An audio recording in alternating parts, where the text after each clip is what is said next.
Well, of course, these comments come in the same week, just a day after the Iraqi Prime Minister Haider al-Abadi visited France in an attempt by the French President Emmanuel Macron to find some sort of common ground there between the KRG and Iraq and the various other forces in this dispute. And it appears, though, on the basis of the ambassador's comments, so far that's been unsuccessful. So he said that Baghdad may use force to retake or to take the border post there between the KRG in northern Iraq and Turkey on the other side. And he said that the military drills that are currently ongoing between Turkish armed forces and some of the Iraqi special forces is essentially a precursor and a preparation to that possibility. He also spoke about Kirkuk and that disputed city there that lies outside the KRG, the Kurdish regional government area, but is actually controlled by KRG forces. He said Kirkuk was part of Iraq legally and that it should return to the central government.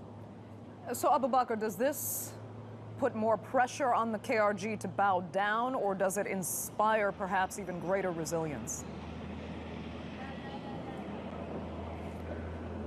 Well, we can look at it in those two ways there. I mean, on one side of things, this isn't the first statement, the first threat delivered against the KRG since the referendum or even before that referendum took place. So far, for the most part, it's remained as threats and words rather than actual actions. What the most we've seen is the closure or the prevention of international flights from using airports in the KRG, so airports in Erbil and Sulaymaniyah. But apart from that, so far, just threats. The border here between Turkey and the KRG remains open, and you've got to look at the international context here. Of course, Russia has its oil deals in the KRG region, and they don't want any problems in that regard. You've got the US as well, of course, focusing on the fight against Daesh, which, although it's going relatively successfully in Iraq right now, it isn't over yet. And so they want the focus to remain on that. And of course, also for Turkey,